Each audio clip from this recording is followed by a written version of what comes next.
Hello, so this isn't really my ideal kind of video today, but there's been quite a lot going on lately, and I kind of want to just kind of go over some of the things in the past year that have been a bit concerning. Obviously, trying to keep it a bit objective as well, because everyone's got their own ideas on what they think should be happening and whatnot, but I kind of want to just go with things that I think might be more widely agreeable. And so I'll start with this distribution thing. So obviously, things have been very slow in a lot of stores. A lot of players aren't getting their promos, and that's been a problem. At first, people complained about promos not being that good, so they started making good promos, but now people complain about the promos being good. And of course, that's exacerbated by distribution problems. And Palace Assault has been one of the worst cases, where there's been Savas players who want to play in Bishop Springfest, as well as BRO, who've had to kind of pay scalping prices because only a few people got hold of these cards, and it's been really painful. The cards are also common in terms of the texture and everything, so they've got now a V-Clan Collection reprint, but it's not going to look very nice because obviously when you've got these really cheap foils, but you have this expensive common looking card, it's really off-putting. So it almost feels like people just paid an early adopter's fee just to be able to use the card, but that's obviously not the intention. Intention was obviously that shops were supposed to have the cards and then give them out, and obviously it was meant to be like free slash cheap. If you were to buy off someone, it would have been cheap through natural market forces, but obviously it went really bad. And this is not the only issue. Obviously, there's been issues when it comes to like shop campaigns as well. People have had to people have been a bit put off with Magnolia and Seraph Pure, I'm sure, because of NPix and Macarite as well. They, I think, reprinted both now. I know Macarite definitely got reprinted, so they had to kind of ease it a bit. But obviously, initially, it was pretty off-putting for the launch of the set that it was supposed to complement. So a bit of a different issue to Personal Assault, where at least Personal Assault is based on an older card. Imagine the roles were flipped. Imagine if this was Macarite, right? Macarite would be ridiculously expensive instead. But because it's an older V card, it kind of helps because it supports the older V deck. So it wasn't as bad as it could have been. Now, the thing is, this whole distribution issue has gone on way too long to the point that now the shop challenges have been affected, which is really bad because shop challenges, they're supposed to give out promos to people, and there's a lot of people who travel to shop challenges who aren't even local. So they're going to events, not getting the promos, and they haven't really got a way of getting them back because they have to go travel out again. And obviously, a lot of stores are probably not going to be keeping track of them for the time when they do finally get the promos. And even then, buy card certificates, they're also being given out via post in some cases, probably, like definitely with me. And so that's extra hassle and burden. Imagine the store isn't that interested in Vanguard. Maybe you might just put them off enough to not do another one, or maybe, you know, it's going to be bad because obviously a lot of stores, they get a lot of support for Magic, Pokemon, Yu-Gi-Oh, because their older games have been around a long time, more established, just happen to have more players. And obviously other card games have the disadvantage where they're more niche, so there's not usually as often people who work in stores that support those games as healthily.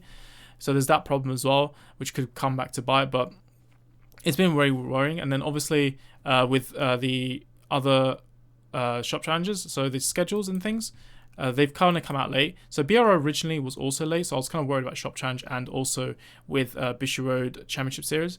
But with Birmingham, like this example here, this got announced on the same day the schedule got revealed. So I didn't even know about this tournament until hours beforehand, and obviously it was on a weekday. I would have to travel quite a further way away.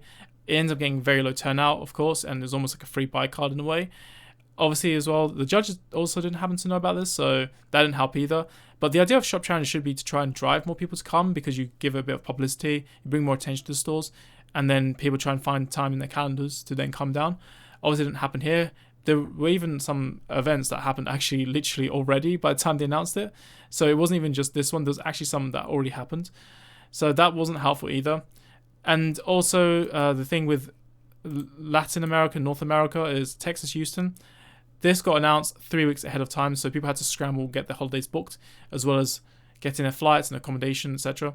sorted. So that wasn't exactly too great either. It might affect the turnout a bit when it does happen, but I know another thing that might affect turnout might also be the fact that Mystery Flare Dragon Premium, with the Reinnovate Dragons, the engine, kind of helping to turbo bind. It's becoming the case where people are just not sure they want to go because of the fact that, you know, usually when you go to a tournament, you kind of want an idea of like, okay, I might be able to play around this. If X, Y, and Z happens, I should have a chance.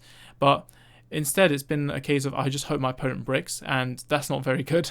So that obviously puts people off from wanting to try their hand in single best of one events.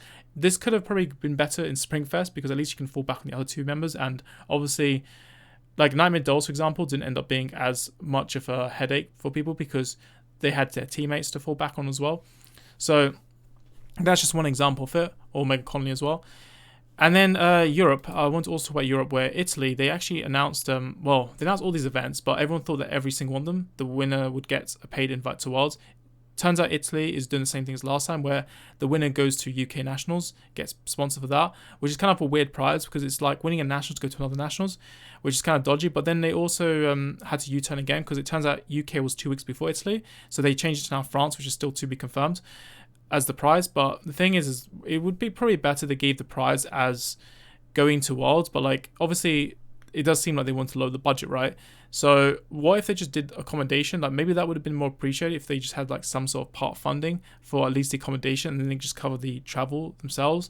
That could have been something, because I feel like telling someone go play on Nationals after they won Nationals isn't quite as motivated. There's obviously going to be a bit of burnout. I don't even know who on earth is going to win another Nationals after winning a Nationals. Like that's really difficult. So yeah, that's something they probably could do better next time. But the thing is with France as well, like the whole U-turning, it obviously looks embarrassing. Events have to look consistent because obviously events management is difficult.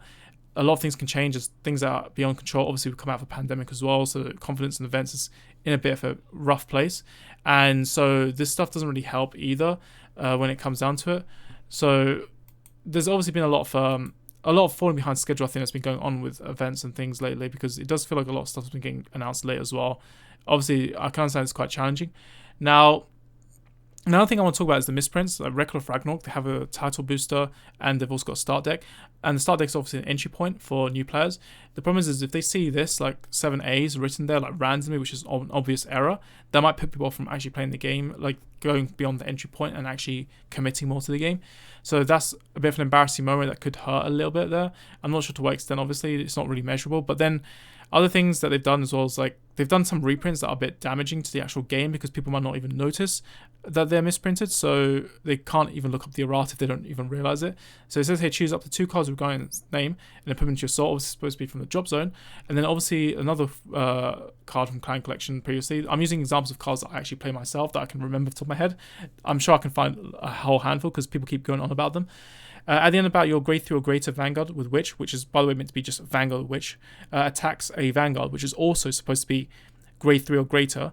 Then you can do the rewrite and get extra attacks with it, basically.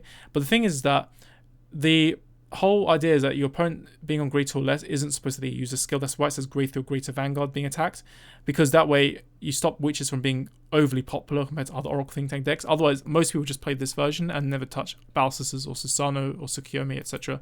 And then, of course, it's kind of a reminder because Yetchamatik is another Oracle Think Tank pressure card, and this also had a bit of an error. So it says your opponent cannot call cards, which should say can only call cards.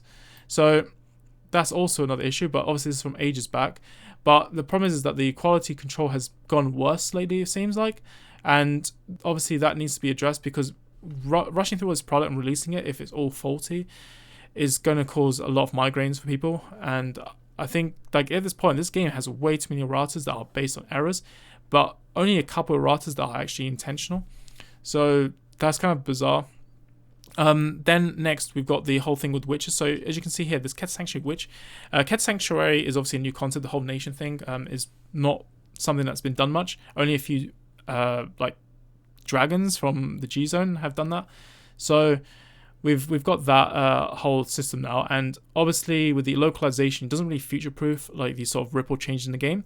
Localization has always had a few challenges. Like I've seen it in Yu-Gi-Oh! With Summon, Skull, and Archfiends.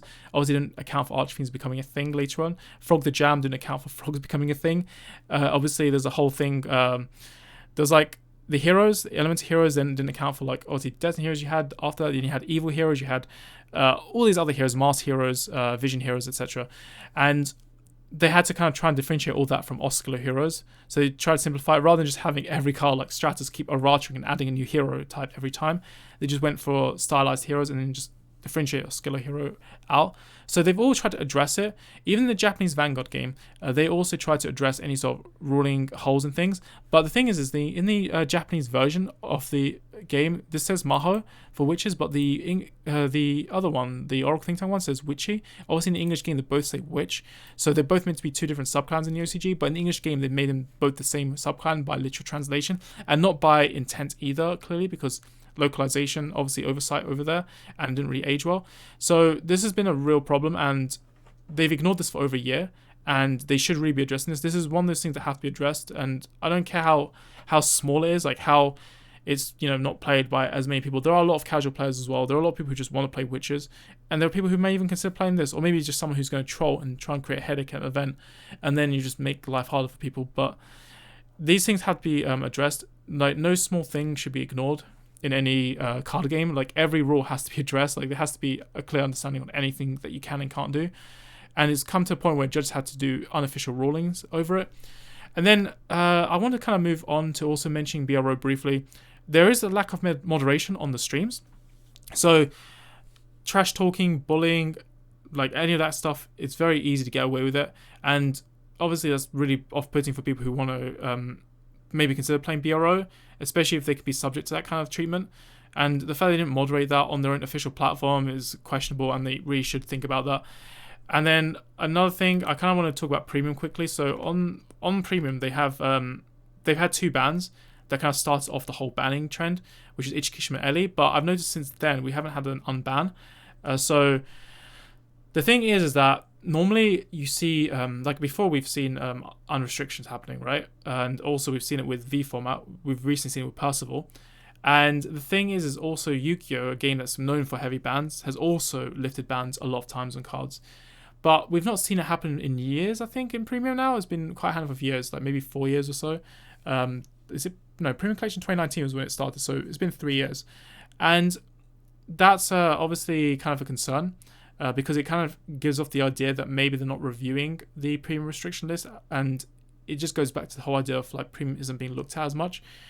Like, is it only like when, you know, things hit the fan and people start kind of doing this outcry that suddenly something gets hit, but then we can't even review to see if maybe the hit was extreme, or if maybe there's maybe a chance to bring something back and just free up the list more, which is usually a common practice to try and at least keep it as decluttered as possible. But speaking of decluttering, there's also a thing I wanted to kind of raise just in case.